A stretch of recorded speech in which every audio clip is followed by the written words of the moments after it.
Respected Father, Mission Peace and Compassion और जितने भी आज के इस प्रोग्राम के ऑर्गेनाइजर हैं, उन सभी को मेरी तरफ से शुभकामनाएं और शुक्रिया भी मैं करता हूं कि आपने ये प्रोग्राम ऑर्गेनाइज किया शांति के लिए, वर्ल्ड पीस के लिए। इससे पहले कि मैं शुरुआत करूं, मैं कुछ बोल सकता था, चाहे वो बोलना मैं अपनी गुरमुखी या पंजाबी लैंग्वेज में, क्योंकि हमारी वो मातृभाषा है, लेकिन फिर हमने सोचा कि शायद सभी को ये कन्वे ना हो पाए, तो इसलिए हिंदी में मैं बोलना चाहूँगा। सबसे पहले आप सभी को वाहिगुरु जी का खालसा, वाहिगुरु जी की फतेह। वर्ल्ड पीस के लिए आपने ये आज का समागम या प्रोग्राम रखा है, and I will focus on that only.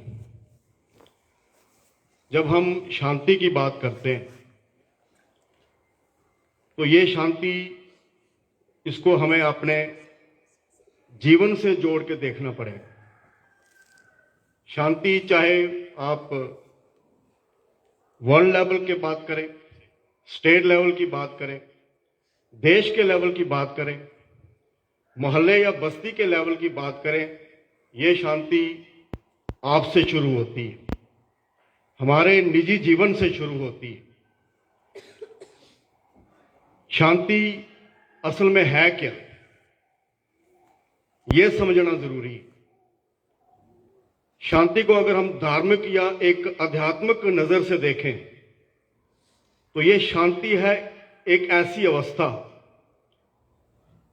जिसमें इंसान के अंदर भटकना कोई नहीं, संसार की भटकना नहीं उसके अंदर लोभ नहीं, उसके अंदर लालच नहीं, उसके अंदर मोह नहीं। मोह क्या है? पकड़ है। क्योंकि ये सारी चीजें जब ब्रॉडर एस्पेक्ट में जाती हैं तो यही अशांति फैलाती हैं। जब पकड़ आपकी बनती है तो फिर आप पकड़ना चाहते हो, ये भी आ जाए, मेरे पास वो हर एक दुनिया का पदार्थ होना चाहिए जिससे मैं समझता हूं कि मैं सुखी हो जाऊंगा। फिर पकड़ इंसान की जब बढ़ती है तो फिर वो भटकना में पड़ता है, उसके अंदर अशांति फैलती है। लेकिन जो शांति की अवस्था में रहता है, इन चीजों से ऊपर उठ के रहता है, रहेगा वो इसी संसार में, रहेगा कमल की फूल की तरह। आप सभी जानते हैं कि कमल का फूल कीचड़ में खिलता है या पानी में खिलता है, लेकिन उसकी पंखड़ियां जो है पानी से ऊपर रहती हैं। और गुरु ग्रंथ साहिब जी में इसकी उदाहरण हमें मिलती है, मिसाल देते हैं दो। एक को हम मुर्गा भी कहते हैं या उसको जल की मुर्गी कह सकते हैं। वो भी पानी में रहती है, पानी पे तैरती है, लेकिन उसके पंख जो है वो पानी में नहीं भिजते। जैसे जल में कमल निरालम, मुर्गा ही नैशाने। कहते बस जो इंसान शांति की अवस्था में काम, क्रोध, लोभ, मोह, अहंकार से ऊपर है, वो इस तरह संसार में रहता है इसी संसार में। और उसकी डेफिनेशन हमें गुरु ग्रंथ साहिब जी से मिलती है कि शांति में रहने वाला भटकना मुक्त इंसान है क्या। वो कहते हैं जो नर दुख में दुख नहीं माने, सुख सने और भय नहीं जाके कंचन माटी माने। वो सोने को मिट्टी करके मानता है। आज कोई मानता है सोने को मिट्टी? हम तो सोने के लिए अपनी जान दे देते हैं। और खास करके हमारा जो लेडीज वर्ग है, वो चाहे किसी भी धर्म के साथ रिलेटेड क्यों ना हो, बैठे हुए हैं सभी हमारे रिस्पेक्टेड, सोने के लिए हम जान दे देते हैं। सोना नहीं जाना चाहिए, हमारी जान चली जाए बेशक। लेकिन जो इस अशांति की अवस्था में रहता है, शांति की अवस्था में कंचन माटी माना, वो सोने को मिट्टी करके जानता है। इसका मायना क्या है कि उसके अंदर वो खींच नहीं है पदार्थों की कि नहीं मुझे सोना ही मिलना चाहिए। उसकी और अवस्था बयान करते हैं, ना निंदिया ना उस्तत जांक है। लोभ मोह अवमानना, उसके अंदर वो किसी की निंदा नहीं करता, वो किसी की खुशामद भी नहीं करता। शांति कहां से मिलेगी? ये ऊंची अवस्था जो है, आत्मक अवस्था, ये हमें उस परमात्मा से जुड़ के मिलती है। और जब हम उससे जुड़ते हैं तो ये शांति की अवस्था प्राप्त होती है, क्योंकि वो तो गुणों का खजाना है। एक गुण ही नहीं, वो हजारों गुणों का खजाना है। वो समुंदर है, सागर है, विशाल एक दरिया उसको बोल सकते हैं, जिसे इतने गुण हमें मिल सकते हैं। और ये शांति का गुण भी वही देने वाला है, जब जिसके अंदर उस परमात्मा के साथ जुड़ के शांति आ जाए, वही शांति की बात कर सकता है। यह शांति उसके अपने निजी जीवन में होगी, जहां से मैंने शुरू किया था। उसके निज के जीवन में शांति है। अगर उसके अंदर शांति है तो उसके घर परिवार में शांति है। जैसे स्टेज सेक्रेटरी साहब ने भी बोला था, उसके घर परिवार में शांति है। मेरे घर परिवार में शांति है तो जिस मोहल्ले, जिस बस्ती में मैं रहता हूं, वहां पे शांति है। बस्ती से आगे ये ट्रैवल करेगी, जिस स्टेट का मैं बाशिंदा हूं उस स्टेट में जाएगी। I will contribute to that. जिस स्टेट से होके जिस देश का मैं बाशिंदा हूं उस देश में जाएगी शांति। और देश की सरहदों से गुजरती हुई होके ये पूरे विश्व में जाएगी। जब ये शांति, हर कोई इंसान उस परमात्मा के साथ जुड़ जाए, उसके निजी जीवन में शांति आ जाए, तो वही शांति की बात ग्लोबल लेवल पे, यूनिवर्सल लेवल पे कर सकता है। जिसके अंदर अशांति है वो कभी शांति की बात नहीं कर सकता, वो कभी नहीं कर सकेगा। इसलिए जब हम इस शांति की बात करते हैं तो यह समझना जरूरी है कि it starts from your individual life. आपके निजी जीवन से शुरुआत होती है। और जब हम विश्व शांति की बात करें तो बहुत सारे एस्पेक्ट्स हैं, बहुत सारे पहलू हैं, बहुत सारे ऐसे नुक्ते हैं जिनको आधार बनाया जा सकता है विश्व शांति का। और सबसे पहले और सबसे बड़ा आधार विश्व शांति का है सच। सच कौन है? मैं कहूं मैं सच्चा हूं? नहीं। आप में से कोई हाथ उठा के यह नहीं कह सकता कि मैं सच्चा हूं। सच एक ही। हमें हजारों कमियां हो सकती हैं, वो बात अलग है कि हम अपनी कमियों को ना गिनाने की कोशिश करें, कमियों को छुपाने की कोशिश करें। सच परफेक्ट एक ही है, वो है खुदा, अल्लाह, गॉड। किसी को आप उसका नाम कोई भी ले ले, उसके नाम अनेक हैं, लेकिन है वो एक ही। सच से शुरू होती है, इसका सबसे बड़ा आधार है सच। जब हम सच से जुड़ते हैं तो ये शांति हमें मिलती है। और जब सबके अंदर ये एहसास हो जाए कि वो परमात्मा, वो खुदा, वो भगवान, वो गॉड, वो अल्लाह, वो एक है जिसने हम सबको पैदा किया हुआ है, हम सभी उसकी संतान है। गुरु ग्रंथ साहब जी में कहते हैं, तू सांझा साहेब बाप हमारा, हम बारक तुम पिता हमारे, तुम मुख देवो खीरा। खीरा होता है दूध। जैसे एक मां अपने बच्चे को दूध पिला के उसको पालती है ना, ऐसे वो हमें दूध देता है, भोजन देता है, खाने के लिए देता है, पहनने के लिए देता है। लेकिन है वो सांझा साहेब बाप हमारा। और जब हमारे अंदर ये एहसास हो जाए कि वो एक है, वो हमारा सबका पिता है, और हम इस मनुष्य जाति में होने की वजह से हम आपस में भाई भाई हैं, तो यहां वहां से शांति शुरू होगी। आपस में ये भाईचारा, मानव जाति का भाईचारा कायम करें हम। एक दूसरे के साथ प्रेम हो, एक दूसरे के साथ हमदर्दी हो। जात पात के आधार पे, ऊंच नीच के आधार पे, रंग, नस्ल, लिंग, जेंडर के आधार पे जो नफरत हमने कायम की है, उसको मिटा के ये सोचें कि हम एक हैं, और अपने स्टेट, अपनी देश की हदों को मिटा दें। और हर एक मानव जाति, चाहे वो किसी भी धर्म का हो, उसका खाना पीना, रहने सहने का ढंग किसी भी तरीके का हो, उसके धर्म के रीति रस्मों रिवाज किसी भी तरीके के हों, वो किसी भी कल्चर को मानने वाला हो, उससे ऊपर उठ के जब हम ये सोचें, ये एहसास हमारे अंदर पैदा हो जाए कि वो भगवान एक है जिसने हम सबको पैदा किया है, तो मनुष्य जाति में होने के नाते हम सभी भाई भाई हैं, एक दूसरे की सेवा भावना हमारे अंदर पैदा हो जाए तो ये आधार बनेगा शांति का। दूसरा आधार इसमें है कि हम फर्ज करो किसी समाज में रहते हैं, किसी देश में रहते हैं, वहां पे बहुत सारे समाज होंगे जो अलग अलग धर्मों से रिलेटेड है। नेचुरल, बट नेचुरल है कि कोई समाज बहुगिनती में होगा, मेजॉरिटी में होगा, कोई समाज कम गिनती में होगा। जैसे हम अपने देश की बात करें, बहुत सारे समाज जो हैं वो कम गिनती में है, मिनॉरिटी में है। उस देश में रहने वाले, उस समाज में रहने वाले जो ज्यादा गिनती में है, वो कम गिनती वालों को नफरत की निगाह से ना देखे, तब शांति कायम होती है। ये दूसरा आधार है। उनको दबाने की कोशिश ना करें, उनको भी बराबर की निगाह से देखा जाए। जिसके पास राज शक्ति है, जिसके पास राज शक्ति है, क्योंकि यहां पे किसी ना किसी ने राज जरूर करना है। पहले राजा होते थे, आजकल हम देखते हैं डेमोक्रेटिक सेटअप है, कोई प्राइम मिनिस्टर है, प्रेसिडेंट है, आगे काउंसिल ऑफ मिनिस्टर्स हैं, एमएलए हैं, एमपी हैं।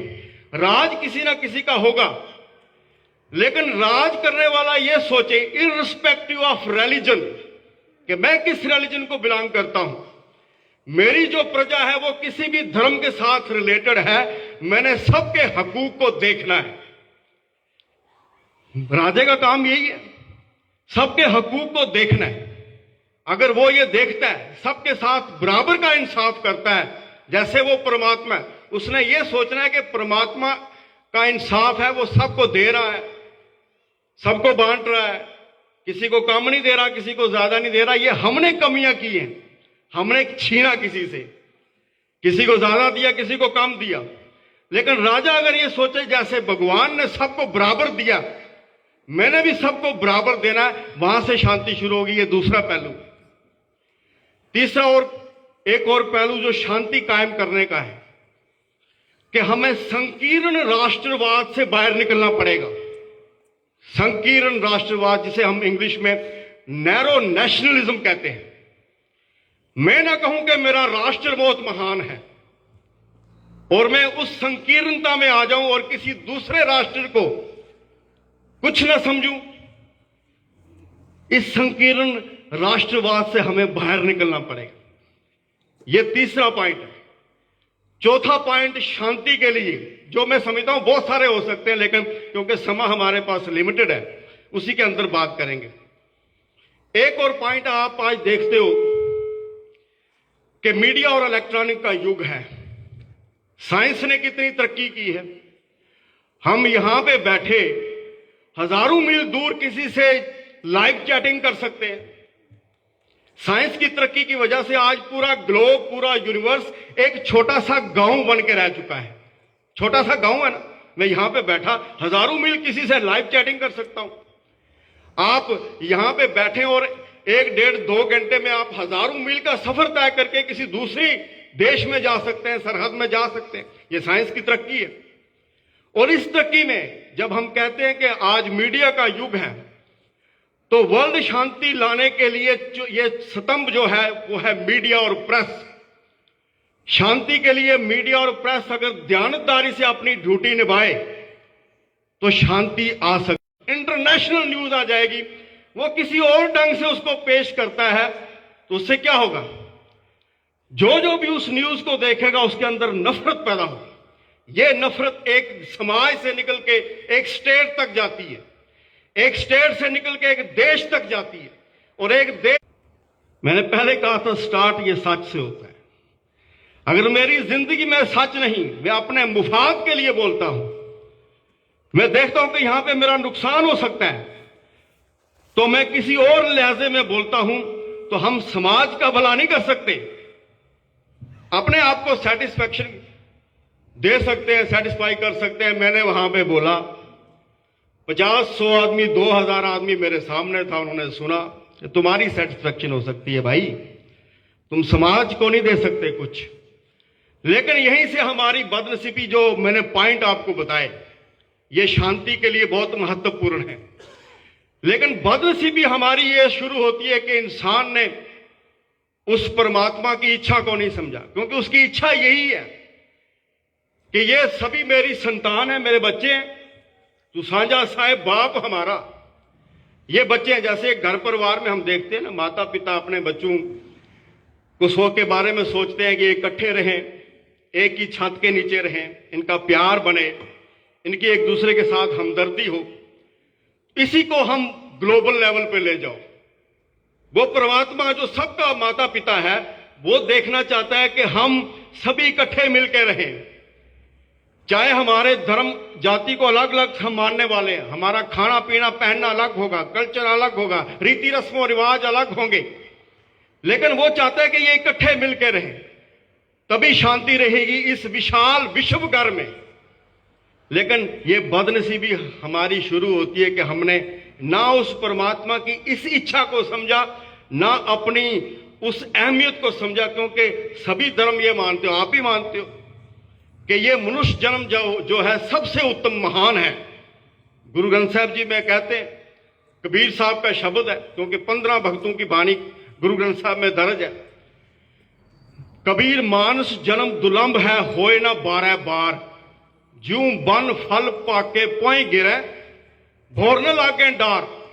एक दरख्त से पका हुआ फल नीचे गिर जाए, वो उस दरख्त के साथ नहीं लग सकता। इसी तरह ये मनुष्य जन्म है, ये दोबारा मिले ना मिले, इसका हमें कोई गारंटी नहीं कि दोबारा मिलेगा, ये दोबारा नहीं मिलेगा। लेकिन ना हमने इसकी अहमियत को समझा और ना हमने उस परमात्मा की इच्छा को समझा, और हमने क्या किया, इंसान से इंसान की नफरत का रास्ता अपनाया, नफरत का रास्ता अपनाया। ऊंच नीच जात के आधार पे, रंग नस्ल लिंग भेद के आधार पे एक दूसरे के साथ नफरत करना शुरू की। मैं ऊंची जात का हूं, मैं गोरा हूं, वो काला है, मेरा धर्म ऊंचा है, मैं उसके धर्म को क्या मानता हूं, मेरा राष्ट्र बहुत ऊंचा है, मैं उसके राष्ट्र को क्या मानता हूं।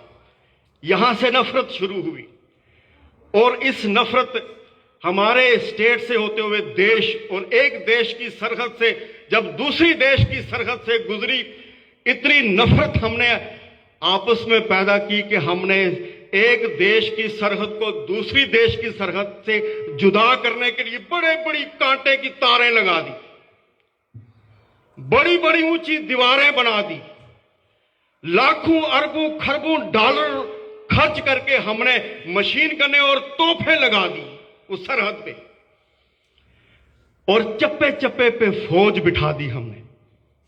जुदा किया कि नहीं? ये नफरत सरहद की हमारे अंदर इतनी आई कि गलती से कोई आम इंसान एक सरहद को क्रॉस करके दूसरी सरहद में चला जाए तो गोलियों के साथ उसे भून दिया जाता है। कहां वर्ल्ड पीस है? किस शांति की बात हम करते हैं? ये शांति है? एक आदमी को मारने के लिए 10,000 आदमी उसके घेर लेता है। कौन सी शांति? और इतनी नफरत हमारे अंदर आई कि हमने उस धरती की सरहद को नहीं बांटा, हमने आकाश में भी सरहदें पैदा कर दी। ये मेरे आकाश की सरहद है, मैं इस सरहद में अपने बनाए हुए आधुनिक जंतर देखना चाहता हूं, उसकी शक्ति परखना चाहता हूं। वो कितनी दूर तक दूसरे किसी देश की सरहद में जाके मार कर सकता है, कितनी तेजी से मार कर सकता है, कितने आदमियों को मार सकता है। इतने इतने बड़े आर्सेनल आधुनिक यंत्र हमने तैयार कर दिए इस नफरत में कि जिनका एक बटन दबाने की देरी है, 1 मिनट में हम किसी दूसरे देश को, वहां पे रहने वाले लाखों करोड़ों आदमियों को नेस्तो नाबूद कर सकते हैं, उनकी हस्ती मिटा सकते हैं। ये नफरत है, और इस नफरत में हमने देखा कि ये सरहदें हमने पैदा की। परमात्मा ने कौन सी सरहद बनाई है बताओ मुझे? उसने कोई धरती पे सरहद पैदा नहीं की, उसने कोई आकाश पे सरहद नहीं बनाई, हमने तो सरहदें पैदा कर दी। इंसान के वश में यह नहीं है कि वो हवा को रोके। अगर उसके वश में यह होता तो शायद हमने आज हवा भी रोक देनी थी, और वो हमने किया। पीछे आपके सामने कोरोना काल गया कि नहीं? हमने ऑक्सीजन के सिलेंडर ब्लैक किए ताकि लोग मरे, ब्लैक किए हमने। ये हमारे वश में नहीं है कि हम हवा रोक सके। हमारी हवा पाकिस्तान में नहीं जानी चाहिए, मेरी हवाएं अमेरिका में नहीं जानी चाहिए, इंग्लैंड में नहीं जानी चाहिए, वो सोचे कि हिंदुस्तान में नहीं आनी चाहिए। हम अपने अपने मुल्क की शक्ति की बात करते हैं। आज हम देखें, मैंने इसीलिए पहले ही कहा था कि हम सच बोलने से कई बार कतराते हैं। सच का पर्दाफाश करने के लिए हमारे अंदर वो ताकत नहीं होती। आज हम देखते हैं वर्ल्ड पीस की बात कर रहे हैं। आप देखिए बहुत सारे मुल्क हैं जिनके पास पावर है, जैसे चाइना है, रशिया है। ये अपने साथ कुछ मुल्कों को जोड़ने की कोशिश करते हैं। पाकिस्तान को जोड़ लिया, अफगानिस्तान को जोड़ लिया, ईरान को जोड़ लिया, इराक को जोड़ लिया, और बहुत सारे मुल्कों को जोड़ने की कोशिश की।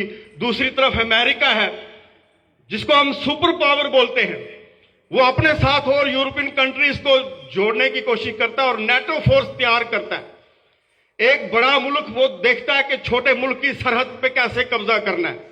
एक छोटा मुल्क अगर बड़े मुल्क की बात नहीं मानता तो उसकी अगेंस्ट सैंक्शंस लगा दी जाती हैं। उसका खाना पीना, उसकी सामग्री, उसकी सप्लाई बंद कर दी जाती है, उसका तेल बंद किया जाता है, उसका पानी बंद कर दिया जाता है कि मेरी बात माने। बड़ी बड़ी सुपर पावर्स ये शक्ति दिखाने की बात करते हैं। हम अब अपने देश में बैठे हैं, हम भी अपनी शक्ति की बात करते हैं, तो फिर शांति कहां से आएगी? शांति नहीं आ सकती। लेकिन इसका समाधान हमें गुरु ग्रंथ साहब जी से मिलता है। समा मेरे पास कम ही है, मैं थोड़ी सी बात करूंगा, क्योंकि इसको खोलना हो तो बड़ा समा चाहिए। जितने पॉइंट्स मैंने आपके सामने रखे, एक एक पॉइंट पे तकरीबन एक एक घंटा डिबेट हो सकती है, उससे भी ज्यादा हो सकती है। अब देखिए, हमने अशांति क्रिएट की कि नहीं? सरहदें पैदा की कि नहीं? एक दूसरे की सरहद बांटी कि नहीं? एक दूसरे के अंदर नफरत है कि नहीं? गुरु ग्रंथ साहब जी ने हमें एक नक्शा दिया कि भाई देखो, उस परमात्मा ने आप सबको पैदा किया, ये एहसास अपने अंदर पैदा करो। उसने क्या किया? साचे ते पवना पिया, पवना ते जल होए, जल ते त्रिभुवन साजिया, कट कट जोत समोए। हर एक के अंदर उस परमात्मा की जोत है। उसने सबसे पहले अपने आप से हवा बनाई, हवा से पानी, पानी से फिर इस सृष्टि की रचना की। उसने धरती दी हमें। धरती पे कितना कुछ पैदा होता है। सारी मनुष्य जाति इस धरती पे रहती है, कितने जीव जंतु इस धरती पे रहते हैं, बृहस्पति इस पे उगती है, हम साल में कितनी फसलें बीजते हैं, इस धरती से उगती है। उसने उपजाऊ शक्ति बढ़ दी इस धरती पे। ये उपजाऊ शक्ति खत्म नहीं होगी कभी जब तक उसका हुक्म ना हो। कितना कुछ हम खाते हैं, करना है। धर्मशाला क्या है? एक मंदिर धर्मशाला है, एक चर्च धर्मशाला है, एक गुरुद्वारा धर्मशाला है। ये हमारे धर्म स्थान है ना।